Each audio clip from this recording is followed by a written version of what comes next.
افراد ہیں ان کو اٹھاتے تھے، اٹھو، فرماتے تھے یا آل داؤد قوموا فصلوا، اے داؤد علیہ السلام کے گھر والو اٹھو نماز پڑھو۔ سبحان اللہ۔ قوموا فصلوا یا آل داؤد، اے داؤد کی اولاد، اے داؤد کے گھر والے، قوموا فصلوا، اٹھو اور نماز پڑھو۔ سبحان اللہ، کیسا پیارا جملہ ہے۔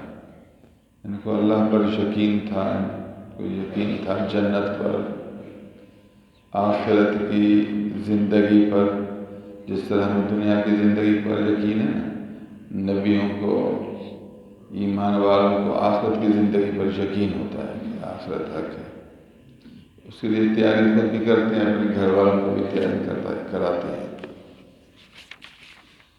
یا آل داؤد قوموا فصلوا،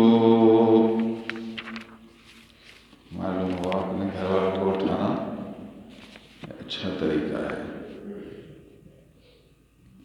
لیکن آپ خود زیادہ عبادت کریں، گھر والوں کو آخری وقت میں اٹھائیں، اپنے دل سے جو اٹھے تو الحمدللہ، اگر نہیں تو آپ ان کو مختصر وقت میں اٹھائیں۔ دوسری حدیث میں ہے اگرچہ وہ 2 رکعت پڑھیں، زیادہ نہ اٹھ کر وضو کر کے 2 رکعت پڑھیں تو یہ ذکر والے لوگوں میں شمار ہوں گے، ذکر والے۔ فَإِنَّ هَذِهِ سَاعَةٌ يَسْتَجِيبُ اللَّهُ عَزَّ وَجَلَّ فِيهَا الدُّعَاء، اے گھر والو یہ وہ گھڑی ہے جس میں اللہ دعا کو قبول فرماتا ہے۔ اٹھو نماز پڑھو، یہ وہ گھڑی ہے جس میں اللہ دعا قبول فرماتا ہے۔ یستجیب اللہ عز وجل فیہ الدعاء الا لساحر او عشار، سوائے 2 آدمی کہ ان 2 آدمی کی دعا قبول نہیں ہوتی۔ نمبر اول جادوگر، اس کو جادو سیکھنے کا بڑا شوق ہے مجھے، جادو کا طریقہ ہے۔ اللہ کا بندہ قرآن سیکھ، نبی کی حدیثیں سیکھ، اللہ کا ذکر کر، دوسروں کو ذکر کی تعلیم ہے، تجھے جادو سیکھنے، جادو کرنے کا شوق ہے۔ عموماً جادوگروں کے لفظ خلاف الشرع ہوتے ہیں، استمداد من الشیطان ہوتی ہے، تو اس میں چونکہ گندے الفاظ یا کفری الفاظ ہیں تو پھر تو حرام ہے۔ اس حرام کام کرنے والے کی دعا قبول نہیں ہوتی، اگرچہ اس گھڑی میں دعا کرے، رات کی قبولیت والی گھڑی میں دعا کرے، کیونکہ اللہ تعالیٰ اس پر بہت ناراض ہے۔ نمبر 2، جو ٹیکس لینے والا ہے، روڈ پر کھڑا ہے، جو گزرے کہتے ہیں اتنا دو، میں اس علاقے کا سردار ہوں، اس علاقے کا بڑا آدمی ہوں، نہیں دے گا سامان چھین لوں گا۔ لوگ کیا کریں بیچارے، راستہ میں جانے والے مجبور ہیں بیچارے، کام تو کرنا ہے۔ بلا وجہ ٹیکس لینے والے کی دعا قبول نہیں کی جاتی، اگرچہ اس مقبول گھڑی میں دعا کرے۔ کوئی آدمی راستے کو پکڑ کر 10واں حصہ لیتا ہے، کوئی 20واں حصہ لیتا ہے، کوئی 40واں حصہ لیتا ہے کوئی کون سا فیصد لیتا ہے؟ اسلام نے مقرر کیا ہے زکوٰۃ سال کے بعد ایک آدمی سے 40 روپے میں 1 روپیہ، بکریوں کی زکوٰۃ، بھینسوں کی زکوٰۃ، جو جانور ہیں اسلام نے زکوٰۃ مقرر کی، اس کے موافق زکوٰۃ وصول کر، زمین میں عشر ہے، عشرین ہے، خراج ہے زمین کی آبادی سے، لیکن آپ دیکھتے ہیں روزمرہ پاکستان میں ٹیکس بڑھتے ہیں، لوگ بیچارے پریشان۔ اصل میں یہ طریقہ غیر مسلمین کا ہے، غیر مسلمین نے ایجاد کیا، پھر غیر مسلمین سے کام بڑھتا بڑھتا مسلمان میں آ گیا۔ اسلام نے مسلمانوں کے لیے مال کے بہت سے طریقے مقرر کیے ہیں، ان طریقوں سے مال وصول کر، وہ طریقہ نہیں، باقی رہا ظالمانہ طریقہ، اس کی بھی ایک حد ہے، لیکن یہاں تو بہت زیادہ ٹیکس ہے۔ اللہ یہاں یہ بھی سمجھا دیا کہ کچھ ایسے لوگ بھی ہیں ظالم جن کی دعا اللہ رات کی مقبول گھڑی میں بھی قبول نہیں کرتا، حالانکہ وہ گھڑی دعا کی قبولیت کی گھڑی ہے۔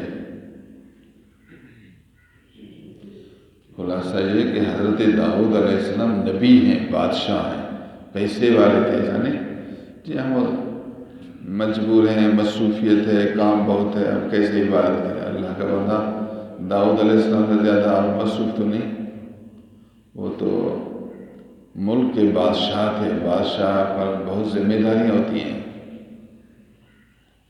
نماز بھی پڑھتے تھے، حلال سے بھی کماتے تھے، ملک بھی سنبھالتے تھے، چونکہ اللہ کے سچے بندے تھے، سچے بندے، کھوٹے نہیں تھے، سچے تھے۔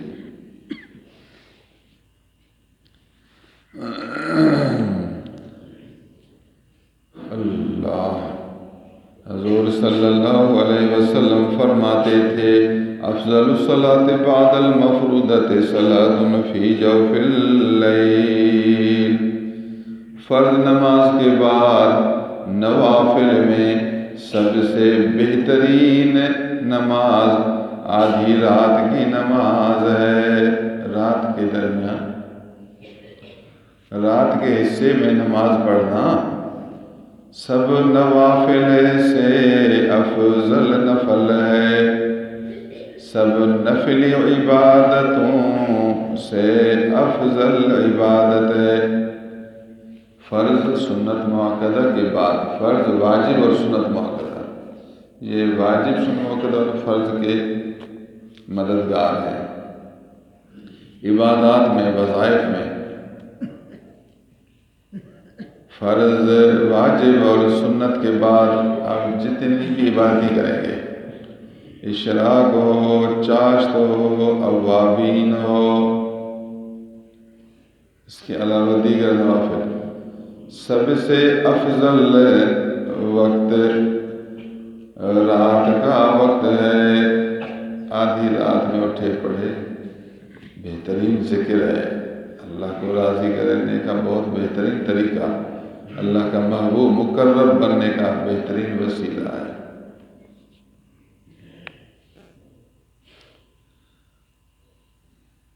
حضرت ابو ہریرہ رضی اللہ تعالیٰ عنہ روایت کرتے ہیں ایک آدمی نبی کریم صلی اللہ علیہ وسلم کی خدمت عالیہ میں حاضر ہوا، عرض کیا یا رسول اللہ فلاں آدمی رات کو نماز پڑھتا ہے۔ حضور کے زمانے میں ذکر کا طریقہ وہی رات کی عبادت تھی، صحابہ فرائض پڑھتے تھے، دل کو حلال روزی کماتے تھے، عبادت کا طریقہ رات کے وقت نفل پڑھتے تھے، یہ ان کی عبادت کا طریقہ تھا، ذکر کا طریقہ۔ حضور جی سمجھاتے تھے قرآن نماز میں زیادہ پڑھا کرو، قرآن بھی یاد ہو، اللہ کی عبادت بھی ہو، معنی سمجھتے تھے، حضور قلب تھا، خوف آتا تھا، عاجزی ہوتی تھی، روتے تھے، اپنے رب سے مشغول ہوتے تھے۔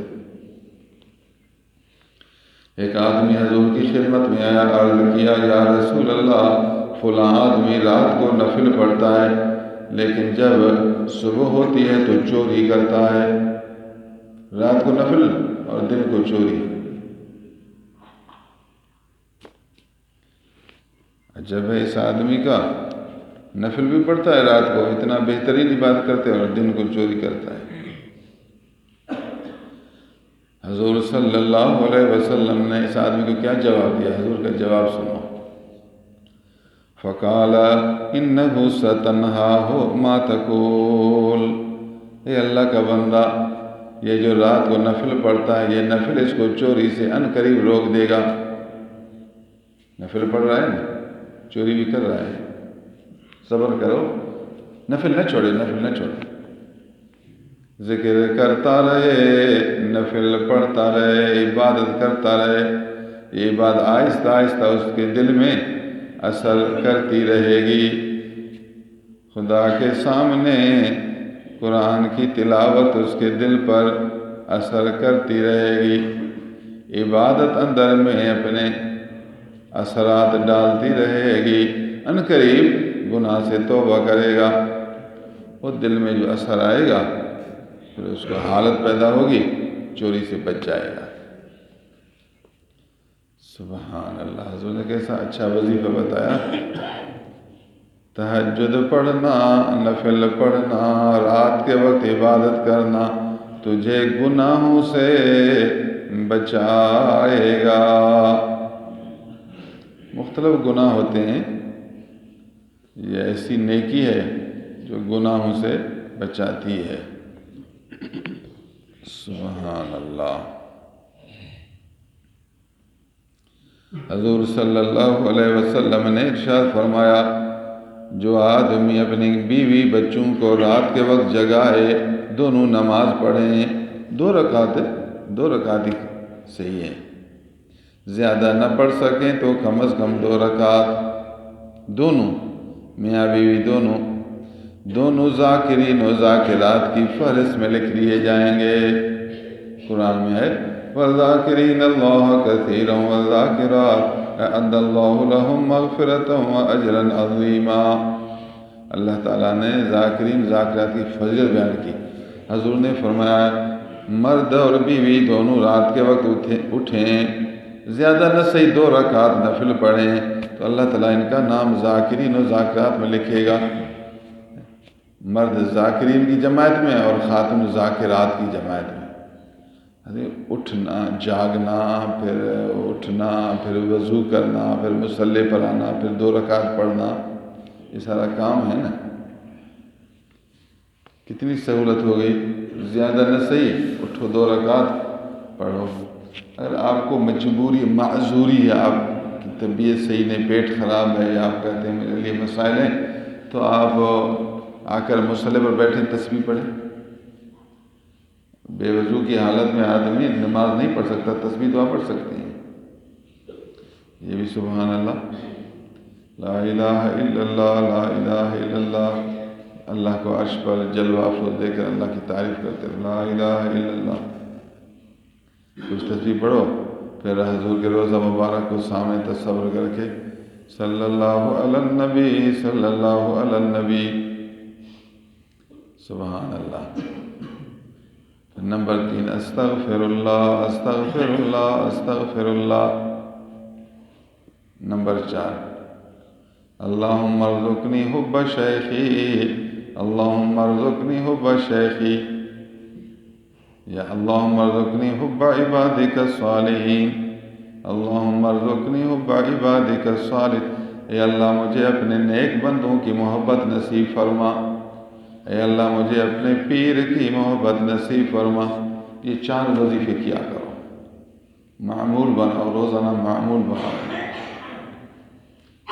اللہ عز و جل ہمیں احادیث سمجھنے، عمل کرنے، ذاکرین و ذاکرات کی فہرست میں شامل ہونے کی توفیق نصیب فرمائے. اللہ کا شکر ہے، کل میں نے خواب میں حضرت خواجہ پیر مٹھار رحمت پوری علیہ رحمہ کو دیکھا. کل، آج کی رات نہیں، گزشتہ رات میں رحمت پور شریف کی مسجد میں ہوں. میں مسجد میں حاضر ہوا تو حضرت پیر مٹھا مسجد کے میدان میں بیٹھے تھے، منہ مبارک ادھر جنوب کی طرف تھا، جو میدان میں بیٹھتا ہے منہ ادھر کرتا ہے۔ فقیر سامنے بیٹھے تھے، میں آیا، آپ کے چہرے کو اچھی طرح دیکھا، داڑھی مبارک، پھر چہرہ مبارک، آپ کا چہرہ گول اور خوبصورت ہوتا تھا، پھر اچھی طرح جو دیکھا کہ سبحان اللہ بہترین چہرہ۔ یہ بات بھی ذہن میں آئی کہ میں سنتا تھا پیرا مٹھا پیرا مٹھا، یہی پیرا مٹھا ہیں، اور ماشاءاللہ ان کا چہرہ بھی بہت خوبصورت ہے، داڑھی مبارک سفید ہے، اور آپ خوش ہیں اور مسکرا رہے ہیں، فقیروں سے بات چیت کر رہے ہیں۔ پھر کہہ رہے ہیں کہ نماز پڑھنی ہے، اور میرے قریب میرے پیچھے ایسا آدمی کھڑا رہے جو کہ بڑا آدمی ہو، مجھے اگر ضرورت پڑے خلیفہ لینے کی تو میں اس کو خلیفہ لے سکوں۔ کبھی کبھی امام بھولتا ہے نا، پھر وہ پیچھے ایک ایسا ہونا چاہیے جس کو آدمی خلیفہ لے، نماز میں خلیفہ لینا، سو عربی میں کہتے ہیں استخلاف۔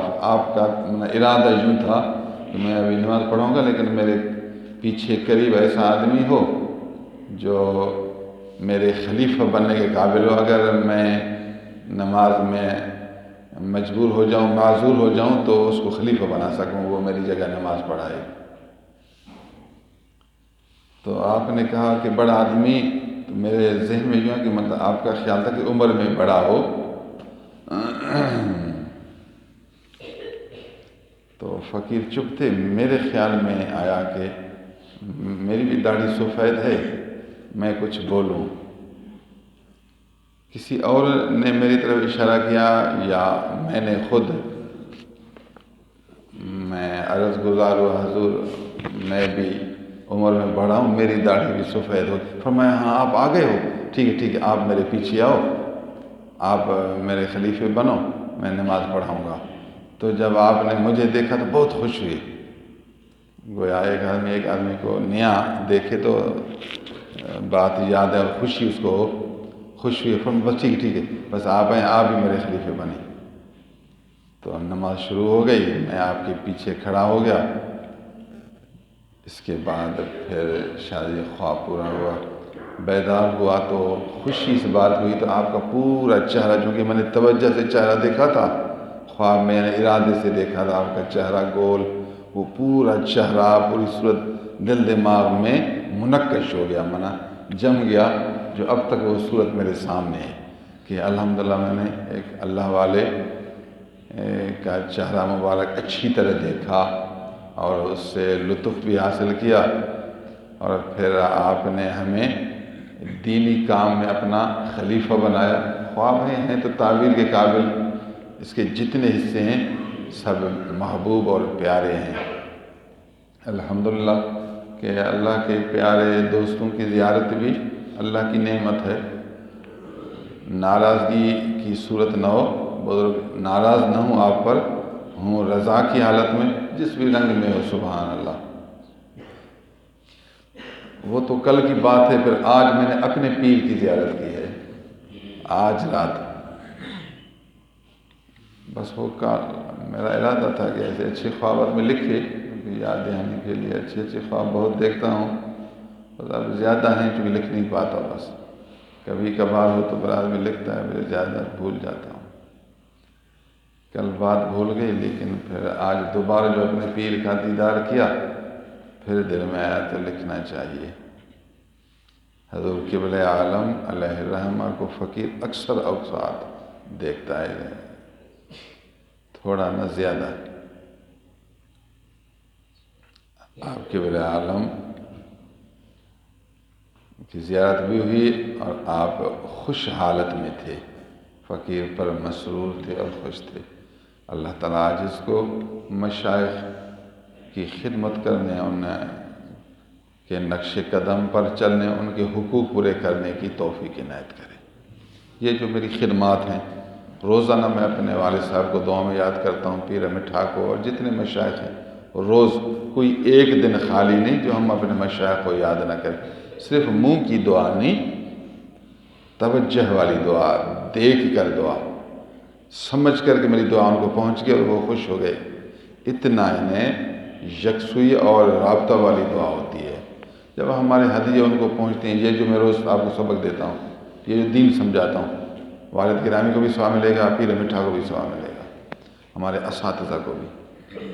آپ بھی نیک بنیں، بری صحبت سے دور رہیں، برے کاموں سے دور رہیں، پیر سے سچی محبت، سب سے بڑی آپ کی صفت ہے پیر سے سچی محبت. جو آدمی ملے اس کو کہو دعا کرو مجھے اپنے پیر کی محبت ملے، یہ عادت بناؤ. کوئی بزرگ ملے نا اس کو کہو دعا کرو مجھے اپنے پیر کی محبت ملے. یہ بات نہیں بھولنا. میرے والد صاحب کا بھی یہی انداز تھا، پیر میٹھا کا بھی یہی انداز تھا. انہوں نے ہمیں یہی سمجھایا. اگر آپ کو پیر کی محبت مل گئی نا، آپ کو دین بھی ملا، آپ کو دنیا بھی ملی. لیکن نفس کے لیے بڑا مشکل ہے، نفس کے لیے بڑا مشکل ہے کہ یہ لفظ بولے، لفظ بولنا ہی نفس کے لیے مشکل کام کرو گے تو محبوب خدا بنو گے. خدا واسطے مشکل کام کرو گے تو محبوب خدا بنو گے.